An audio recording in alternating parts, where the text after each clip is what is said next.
E o nosso sofá pegando fogo, hoje com um convidado especial, Renan Santos. Sou alegria. É ele, de novo aqui conosco, alegria de receber. Renan, bem-vindo.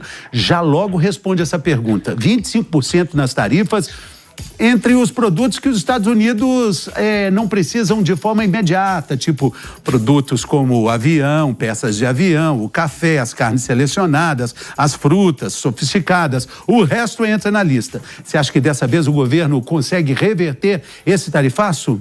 Eu acho que o Donald Trump, toda semana ele tenta ajudar um amigo dele aqui no Brasil. Semana passada ele ajudou o Flávio, tirou uma foto com o Flávio, e essa semana ele está ajudando o Lula.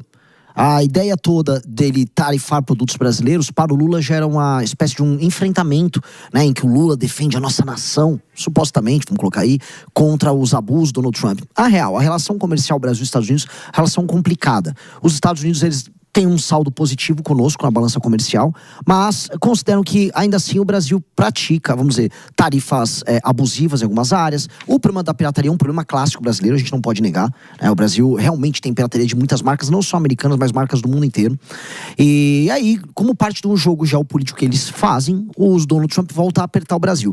Eu juro, sim, é que não acredito em... Não acredito em bruxas, mas que elas existem, né? Parece, assim, perfeito pro Lula. Mais ou menos na mesma época do ano passado foi também, por volta da meiuca do ano, você ter um evento de enfrentamento tarifário com o Donald Trump. Virou um herói, né? Exatamente. Então, pro Lula, pra gente entender, pro Lula isso é bom. E aí a gente fica sendo pautado pelo Donald Trump na política interna brasileira, nas eleições brasileiras. A real, nós não podemos ter ideologia para lidar com os Estados Unidos. Nem para um lado, nem para o outro. A gente tem que ser pragmático com os Estados Unidos. Ano passado tinha gente idolatrando o Trump, que ele vai salvar a gente do PCC como ele. Não vai. Ao mesmo tempo, tá acontecendo agora esse tarifaço, agora vamos xingar o cara. A real, a política, ela tem que ser muito pragmática, muito concreta no que você vai fazer. Olá, já deu seu like? Não deixe de ajudar o canal. Eu queria só reforçar o seguinte, alguns produtos não estão na lista e são exatamente, por coincidência ou não, os produtos que fazem muita diferença no dia a dia americano, na política, na rotina. Como eu disse, as aeronaves, o Brasil tem a excelência da Embraer, as autopeças de aviação, o café, o chá, as carnes sofisticadas e selecionadas, fertilizantes, terras raras, minerais, magnésio, farmacêuticos, magnésio. Estamos falando de minerais. Né? Então, Jess, é muito oportuna essa lista, né? No entanto, vários produtos ligados à nossa vida também econômica serão taxados. 25% não é qualquer coisa. Então, o que o processo acontece agora? O Brasil tem um tempo de resposta e, após isso, vem ou não a efetivação dessa tarifa que exclui vários produtos que são fundamentais para os Estados Unidos. E o porquê disso é óbvio e evidente e relembra a todos os brasileiros qual é o país que você precisa defender. O seu. Os Estados Unidos, ao viabilizarem essas investigações, colocarem essa questão das práticas desleais, eles sempre têm como ponto principal o interesse próprio desses países. Isso também se dá no enquadramento das organizações criminosas como terroristas, isso também se dá na política fiscal deles. É por isso que sempre que você acha que os Estados Unidos eles estão agindo em prol do seu país, você provavelmente está errado. Eles têm interesses próprios, eles têm pautas próprias e o primeiro lugar para eles, como diz o lema de Donald Trump, é a América, os Estados Unidos em primeiro lugar. Porém, eu queria repercutir uma frase do Renan Santos aqui no sofá. O que fala no sofá não fica no sofá, ecoa pelo mundo. Você disse que a cada semana o Trump ajuda um amigo, agora ajudou o amigo Lula. Você concorda com o Renan? Eu não acho que tenha ajudado a figura do Lula, né? É algo problemático para o Brasil como um todo. Só que, veja, o Flávio foi aos Estados Unidos na semana passada e nessa questão do enquadramento das facções criminosas como terroristas, ele se vangloriou dizendo que a responsabilidade teria sido dele, mesmo a gente sabendo que não. E agora eu quero ver se ele vai querer os louros negativos dessa taxação. Muito provavelmente não. O que mostra que o Donald Trump não está tentando ajudar ninguém, né? A ideia é que ajude os Estados Unidos acima de tudo, como a Jess trouxe aqui.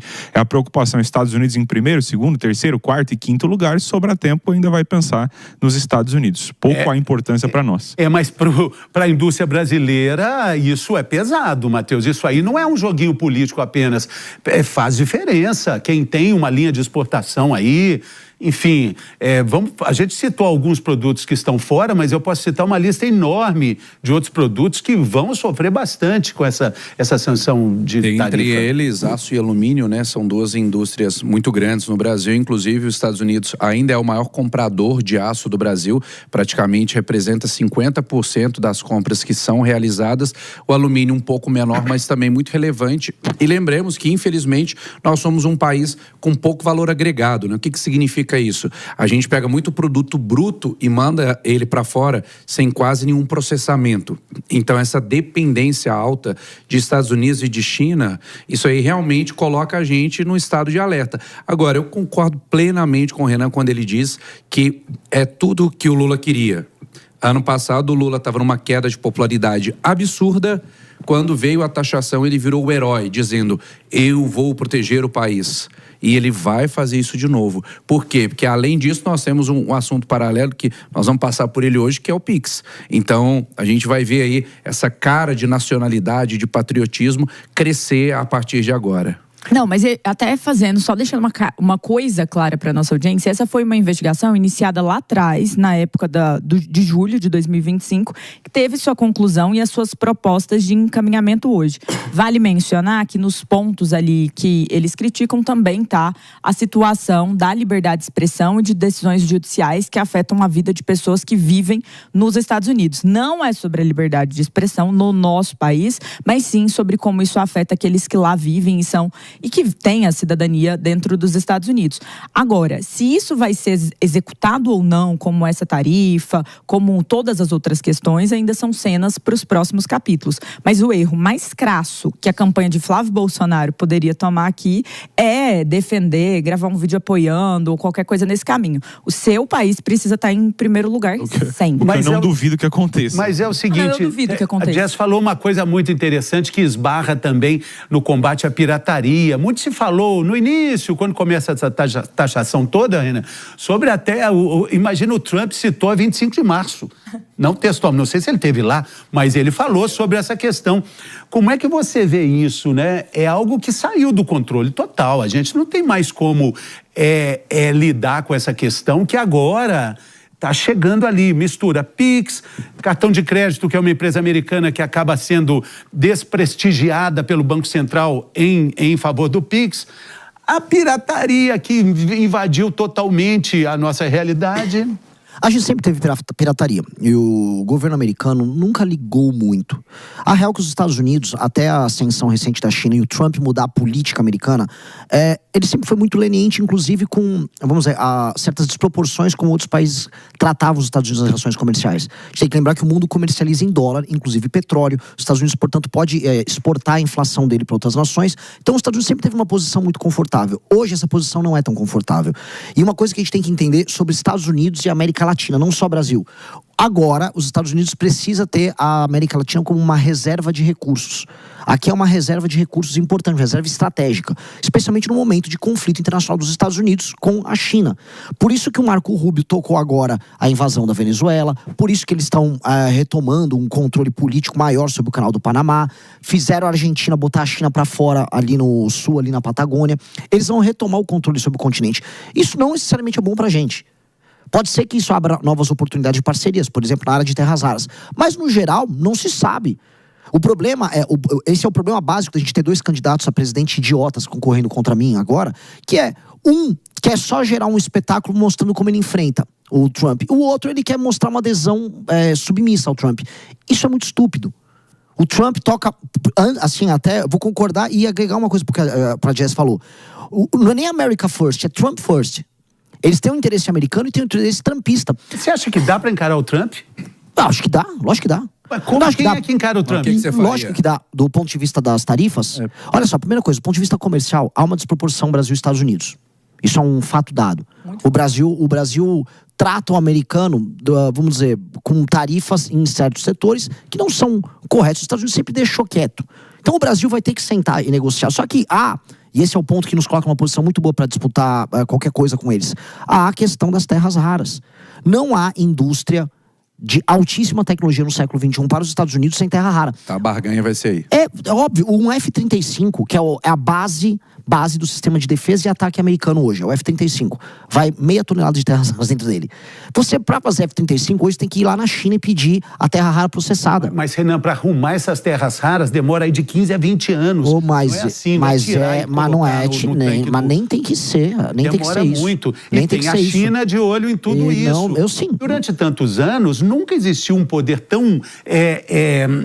disputado, né? Como a China ali. Lógico. Né? Lógico. Então, é uma nova hoje Guerra Fria. Hã? É uma nova Guerra Fria que você está vivendo agora. Mas a questão toda é... A China, ela faz todo o processamento das terras raras em território chinês, fora que ela tem as maiores reservas do mundo. A China, que é do Brasil, que a gente envia as terras raras brasileiras para a China, ela processa lá. E ela depois faz os produtos ali. Aqui com o Ocidente a gente tem a oportunidade de começar a montar a cadeia aqui. E os Estados Unidos precisam disso. Não vai dar para os Estados Unidos competir com a China nos próximos 50 anos, dependendo desses produtos oriundos da China. Eles vão depender da gente. Por isso que a gente tá uma posição boa para barganhar. Então, posição boa para barganhar, barganha política, isso sempre tem vez e voz, né, numa campanha para presidente. E aí tem a questão das organizações criminosas também, né? Aí é outra história que precisa ser conversada, né? O que você falaria? Como é que você se posicionaria com relação a tudo isso? Comando Vermelho e PCC são organizações criminosas ou não? Não, são... Terroristas, né? Terroristas, me desculpe. Cara, a gente pode fazer uma equiparação ao terror. Eu gosto de falar nos termos do direito penal do inimigo, que é tratar ele como inimigo, como um ente anômalo. Então, pra você, tá tudo certo. Sim, tá tudo certo no sentido de que é uma... Flávio, o amigo Flávio ajudou, então. Não, de forma alguma. Primeiro que não foi o Flávio que tem mérito nisso, e segundo que isso não vai alterar o combate ao crime organizado de maneira substancial no Brasil. A gente pode ter, por exemplo, uma cooperação para pegar a lavagem de dinheiro oriunda das exportações de droga do PCC que vão para fora. Isso acontece. Agora, para pegar essas facções, nós vamos ter que utilizar as polícias do Brasil, a gente vai ter que usar o COAF no Brasil, a gente vai ter que usar a ABIN, vamos ter que usar a Polícia Federal. É o aparato brasileiro que vai fazer isso. O problema, e isso que irrita, é que as pessoas estão a fim de ouvir historinha, conto da carochinha. Então, olha só, o Trump vai vir resolver. Aí as pessoas imaginam o quê? Que o Trump vai vir com uns aviões, vão bombardear a Rocinha? Que conversa mole. Essa simplificação burra que engana as pessoas. E as pessoas são levadas a erro e acham, pronto, o Trump vai me salvar. Não vai te salvar. Não vai te salvar. Ainda mais um Flávio Bolsonaro que anda com gente do Comando Vermelho. Ele anda com esses caras. O Bacelar, que era o parceiro dele, é do Comando Vermelho. A gente discutiu isso aqui. Colômbia e México já tem essa intervenção, né, velada aí já há muito tempo. E, no entanto... Não resolveu. O exército americano não entra lá para combater as Farc. Entra, assim, de forma... Tudo bem, combateu Pablo Escobar.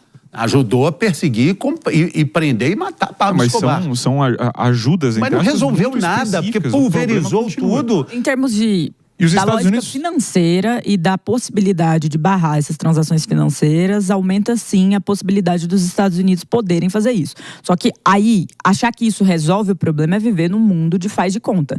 Tem dois exageros aqui. Um, que os Estados Unidos agora vão invadir o Brasil, que é o que o Henrique acredita, e de repente vão fazer todo um domínio por causa disso, que é um universo paralelo gigante. E outro, vencemos o combate ao crime organizado, é uma conquista do Brasil, o crime organizado ser enquadrado como organização terrorista pelos Estados Unidos. Não. Conquista do Brasil é combater efetivamente em território nacional, valorizando os nossos profissionais, como, por exemplo, o promotor Lincoln Gaquia, que é uma vítima da perseguição do PCC há mais de 2 décadas. O mais importante é que nós façamos isso no nosso território, com essas figuras e com a nossa polícia, e dando um olhar também de combater isso na política. O Renan mencionou o Rodrigo Bacelar. O Rodrigo Bacelar foi o presidente da Alerj. A situação que o Rio de Janeiro vive hoje, nesse governo tampão do desembargador Ricardo Couto, está intimamente ligada à própria figura de Rodrigo Bacelar, porque ele foi preso por um suposto envolvimento com um Comando Vermelho ali, com TH Joias, que também era um aliado dele, e a partir disso, a vacância da presidência da Alerj levou a todas essas situações, esses problemas. Então, quando a gente olha os meandros da política e do crime organizado, isso precisa ser visto a toda luz possível, trabalhado, e essas figuras, por mais poderosas que sejam, como o caso dele, a Assembleia decidiu soltá-lo, inclusive, elas precisam permanecer na cadeia. E aí, curtiu o corte? Então dá aquela ajudinha, deixa o seu like, compartilha e se inscreve no canal. Um abraço e até o próximo vídeo, porque o futuro É glorioso.